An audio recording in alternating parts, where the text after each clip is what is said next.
안녕하세요. 새해 복 많이 받으시고요. 예. 자, 오늘은 교재 220쪽 나갈 차례죠.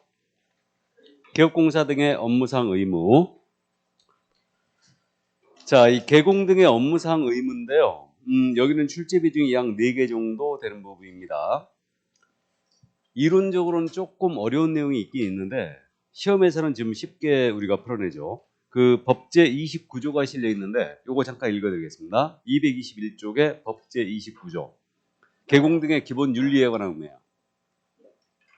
자, 법제 29조. 개공 등의 기본 윤리 1항입니다. 개업 공인인규사 및 소속 공인인규사는 자, 밑줄이에요. 개업공사 소속공사 밑줄이고요.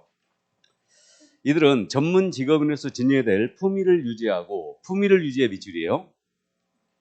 신의 성실로서 공정하게 중개해야 할 업무를 수행해야 된다. 신의 성실로서 공정하게 중개해야 할 업무를 수행. 요게 밑줄이에요. 자, 그럼 기본 윤리에 관한 의무로서 이제 두 가지 의무가 명시가 되어 있네요. 보겠습니다. 먼저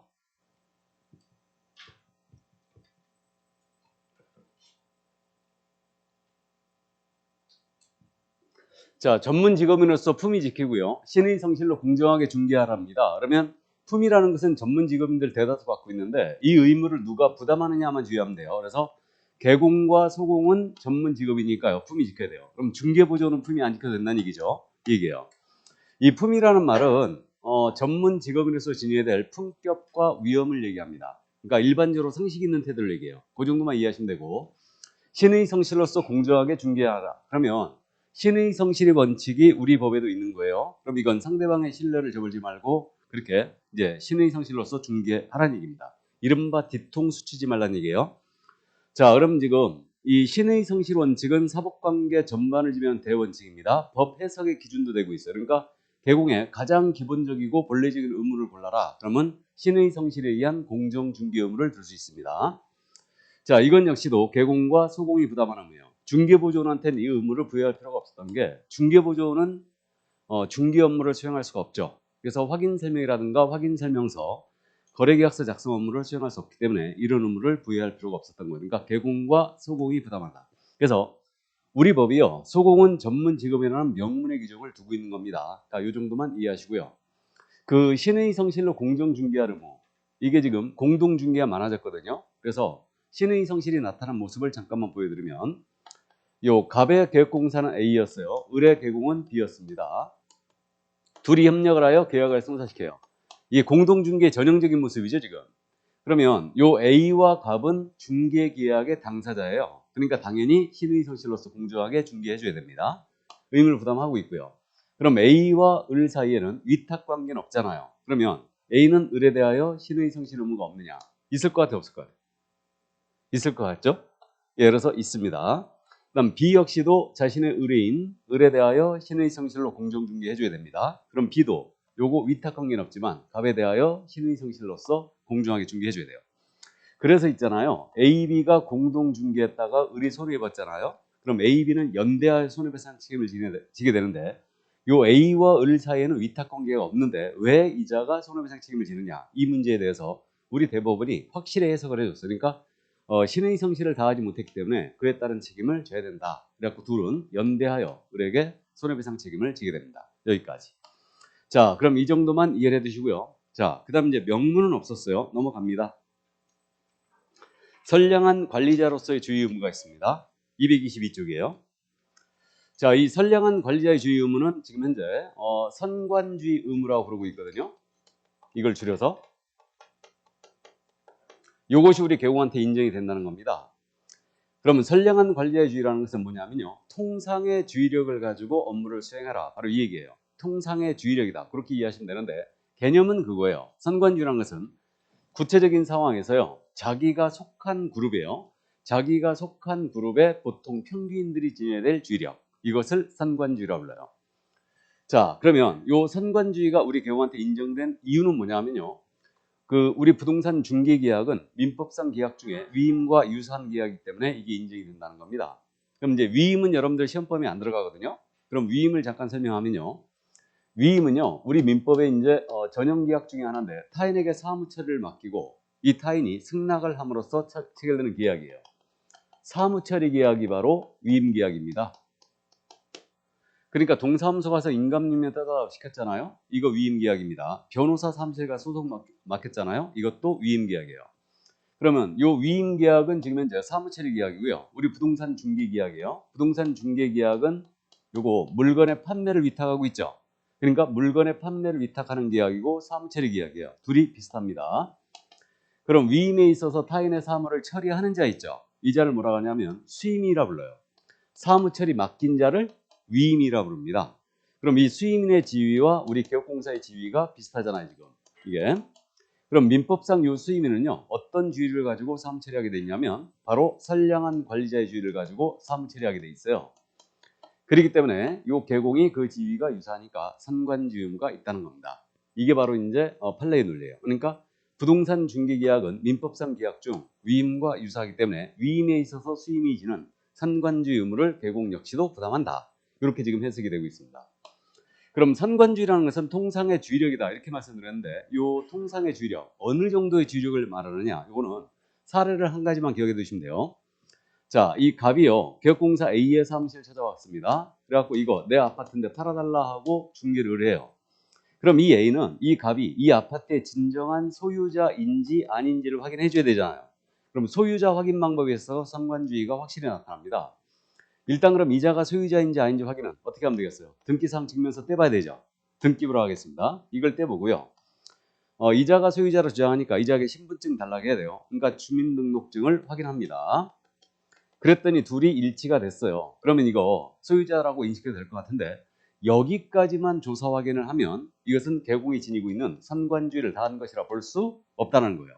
여기까지만 조사하는 것은 기본이다 이겁니다. 누구나 하는 거라 이거죠. 우리 개공은 전문 직업이기 때문에 이자가 알지 못하는 자였잖아요. 그러면 권리자라면 누구나 갖고 있는 증서가 있죠. 그게 뭐예요? 등기 권리증. 이걸 확인할 것이며 더 나아가서 필요하다면 판문이나 인감증명서 등을 통하여 더 조사할 필요가 있다는 거예요. 여기까지가 선관주의라는 겁니다. 이게.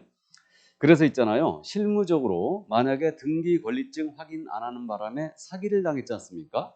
그러니까 갑이 남의 부동산 팔아치우고 도망가는 거예요. 그럼 이게 이제 사기죠. 사기인데 권리증 확인 안 하는 바람에 만약에 사기를 개공이 당했다. 그러면 이때는 7, 80%의 과실이 인정되고 있어요. 그러니까 결국은 선관주의는 상당히 높은 주력이죠. 그렇기 때문에 여러분들 실무 가셔갖고 들어오면 꼭 등기 권리증 확인하시기 바랍니다. 주민등록증 위조는요, 이건 장난이에요. 그냥 초등학생도 위조할 수 있답니다. 이거. 그렇기 때문에 주민증까지 확인하면 안 되고요. 등기 권리증을 꼭 확인해 보시기 바랍니다. 언제까지 확인해야 돼요? 등기 권리증. 계약서 쓰기 전에, 돈 들어가기 전에 확인하는 겁니다. 근데 손님들한테 권리증 갖고 오세요 그러면 손님이 뭐라고 할 것 같아요? 대답을. 물론 싫어합니다. 갖고 오라고 하면 어디다 뒀는지 모른다. 모르긴 뭘 몰라. 갖고 귀찮아서 안 갖고 오는 거지.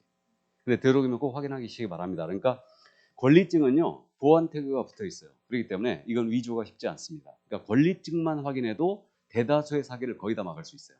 그렇기 때문에 권리증을 꼭 확인을 해보시는 게 좋고요. 돈 들어가기 전에 확인하는 겁니다. 그러면 우리가 일단 가계약금 있죠. 가계약금이라고 들어봤죠. 이제 마음에 들었어 집이. 그러면 돈을 걸라고 그러죠.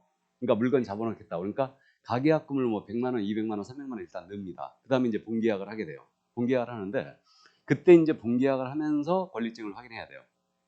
돈 들어가기 전에 확인하는 겁니다. 그 다음에 이제 등기사항 증명서도 돈 들어가기 전에 바로 직전에 확인해야 돼요. 그러니까 그렇게 해줘야 되고 잔금 칠 때도 꼭 당일에 확인해야 됩니다. 잔금 들어가기 전에 미리 등기사항 증명서 확인해 봐야 돼요. 그래야지만 여러분들이 원칙을 지키면 사기를 명할 수 있습니다.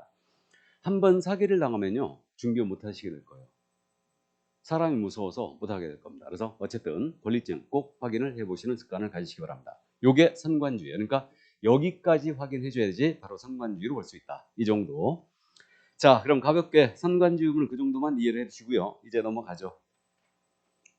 비밀진수 의무. 자, 그래서 224쪽입니다. 법제 29조 제2항이 실려 있어요. 읽어드립니다. 개업 공인인증서 등은, 등이란 말에 동그라미예요. 이번 및 다른 법률에 특별한 규정이 있는 경우를 제외하고는 그 업무상 알게 된 비밀을 누설해서는 안 된다. 개업공사 등이 그 업무를 떠난 후에도 또한 같다. 업무를 떠난 후에도 또한 같다. 이 줄 그어놓죠. 자, 그러면 이 정도 이해를 해두시고요. 그 벌칙이라고 조문이 실려 있는데 29조 제2항의 규정에 위반한 자는 피해자의 명시한 의사에 반하여 벌하지 아니한다. 이래놨죠. 자, 보겠습니다. 비밀윤수무. 전문 직업인들은 대다수 비밀윤수무를 갖고 있는데 이게 적용 대상이 조금 차이가 있어요. 적용 대상이 기업공인사 등이라고 했습니다. 기업공사 등이라는 표현은 중기업에 종사하는 자 전체를 말하는 겁니다. 그죠? 그러면 개공뿐만 아니고 소공, 중개보조원, 임원사원도 업무상 알게 된 비밀을 누설하면 안 됩니다. 개공 등은 업무상 알게 된 비밀을 누설하면 안 돼요. 그러니까 중기업 종사자 전체에게 적용되고 있고요. 자, 이거는 반드시 지켜야 되는 건 아니에요. 이번 및 다른 법률에 특별한 규정이 있는 경우를 제외한대요. 그러면 우리 법상 고지할 의무와 비밀을 지킬 의무가 충돌했어요, 둘이. 그럼 이때는 고지 의무가 먼저라고 해석하고 있습니다. 예를 들어서 물건에 소송이 제기된 사실이 있는 거예요. 이것을 매도인 쪽에서 숨겨달라고 합니다. 소송 금방 끝낼 테니까. 이거를. 그럼 비밀을 지킨답시고 그 소송 제기된 사실을 숨기면 될까 안 될까요? 안 되겠죠. 그러니까 고지할 의무가 먼저예요. 이때는 지켜줘야 돼요. 이건 안 지켜도 됩니다. 그 다음에 이제 본인이 승낙이 있으면 당연히 뭐 지킬 의무가 없겠죠. 이거는. 나아가서요. 다른 법에 의해서 강제되는 경우. 대표적인 경우가 민사 절차나 형사 절차상 개공 등이 증인으로 출석합니다. 그럼 증인 출석하면요. 증언의 의무가 있거든요. 그러니까 이때는 비밀을 안 지켜도 돼요. 나아가서 세법상 세무조사를 당하지 않습니까? 그럼 이때도 지키지 않아도 됩니다. 그래서 비밀 준수문은요. 반드시 지켜야 되는 건 아니에요. 예외가 있다는 거. 이 정도만 이해하시고요.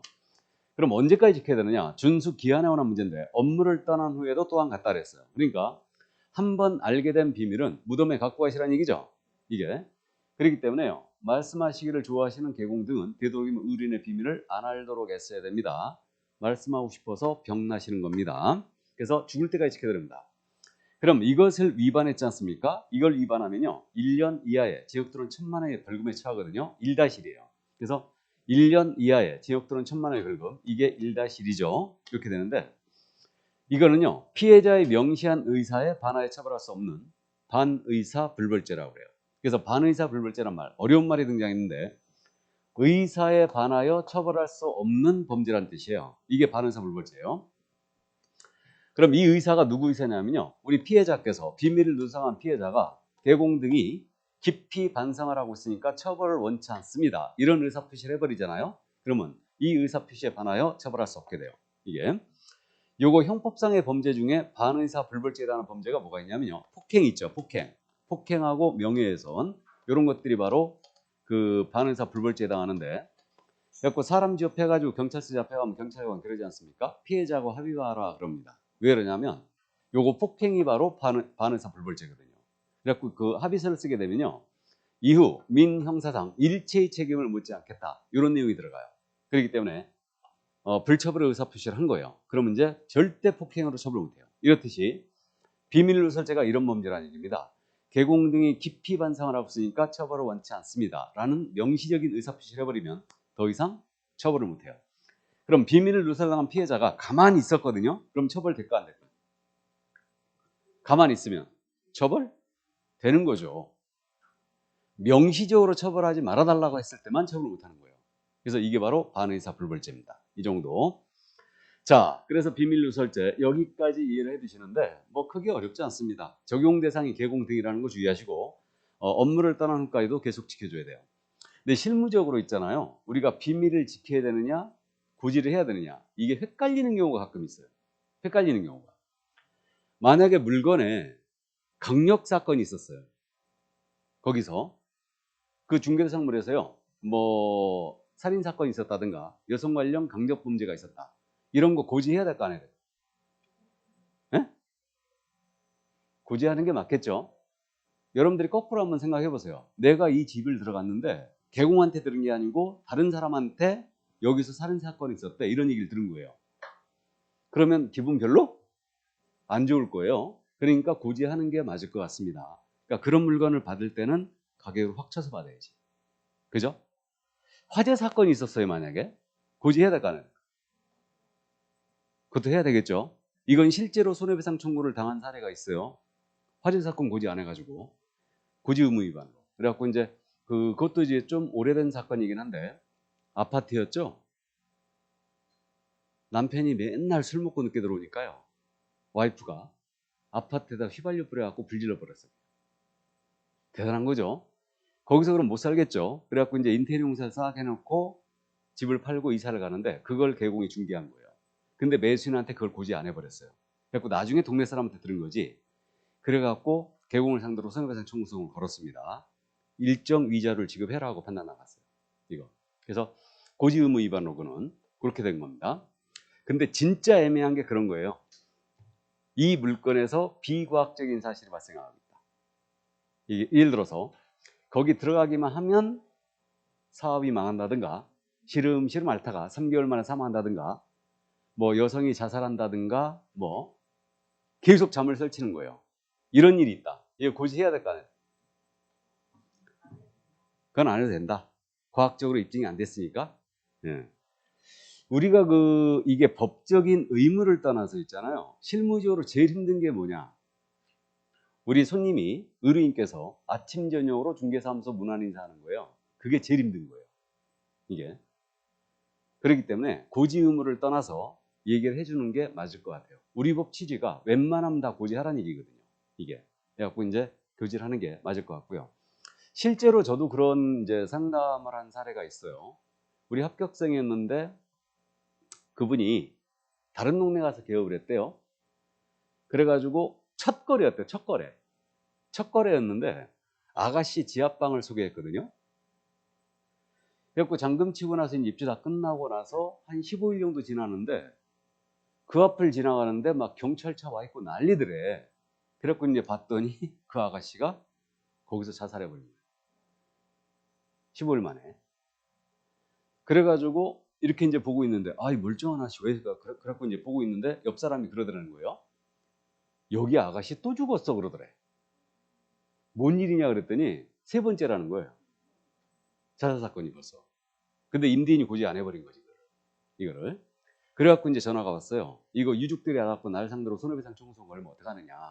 고지 의무 위반으로. 몰랐잖아요 이거는. 선관주를 다 하더라도 고지 안 했으니까 알 수가 없는 거지 이거는. 그 동네에서 개업한 것도 아니고. 그래갖고 조용히 그냥 명목 빌고 그냥 조용히 있어라. 그러고 나서 했는데 중개한 우리 개공도 엄청 찝찝했겠죠? 이거를.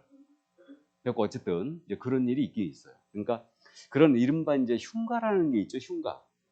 이제 그런 거. 그러니까 동네 사람들이 다 알고 있다면 고지하는 게 맞지 않을까 그런 생각이 듭니다. 그런 데들은 천도제를 지내줘야 됩니다. 맞죠? 이제 여기 그만 계시고 좋은 데로 가셔라. 천도제 지내줘야 됩니다. 이게 아니면 기가 엄청 센 분이 들어가면 돼. 그죠? 기가 엄청 센 분. 예. 그분이 누구? 예? 그러죠. 여기 이 자리에 그 상가를 갖고 계신 분도 계실 텐데 모르겠어요. 내가 이게 편협된 사고인지 모르겠는데 상가 건물이라든가 이런 건물에 이른바 이제 점집, 교회, 절 이런 거에 관련된 점포를 주시면 절대 안 됩니다. 다 죽어요. 그냥. 다 죽습니다. 이게 보면은 이상하더라고 이게. 그러니까 또 그렇더라고 이게. 그러니까 상가를 갖고 계신 분들은 참고하시기 바랍니다. 이게. 그러니까 이 건물에도 만약에 교회가 들어왔다. 그럼 전체적으로 건물이 다 죽어요. 다 죽습니다. 신기해요. 그거. 이상하더라. 이게. 그다음에 이제 교회 같은 경우는 또 한 번 들어오면 절대 안 나가요. 절대 안 나갑니다. 그러니까 실제로 이게 저쪽 어디야? 주안동에서 있었던 사건이죠, 이게. 4층짜리 건물이었죠, 그게. 4층이었는데 1층에 식당, 2층에 사무실, 3층도 사무실, 4층도 사무실인데 비었어요, 이게. 그래가지고 이게 계속 안 나가고 비어 있었거든. 근데 여기서 교회에서 와가지고 청년들 성경 공부하는 장소로 쓰겠다라고 해가지고 계약이 체결됐어요. 이걸 개공이 중개했습니다.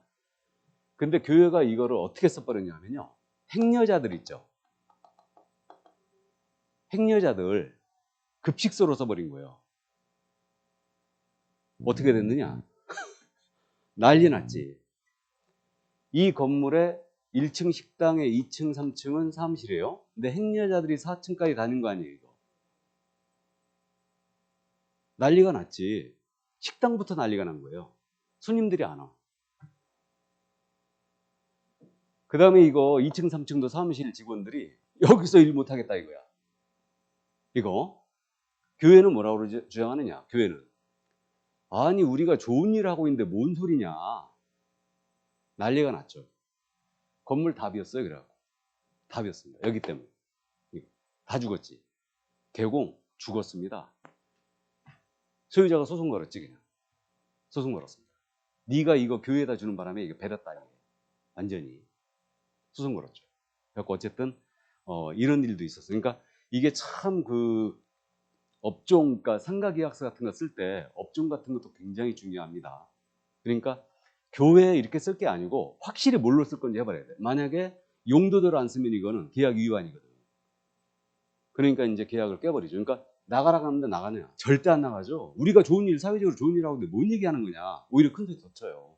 이게. 근데 다른 점포도 다 죽었지, 이거. 이게. 그래서 하여튼 이런 일도 있었습니다.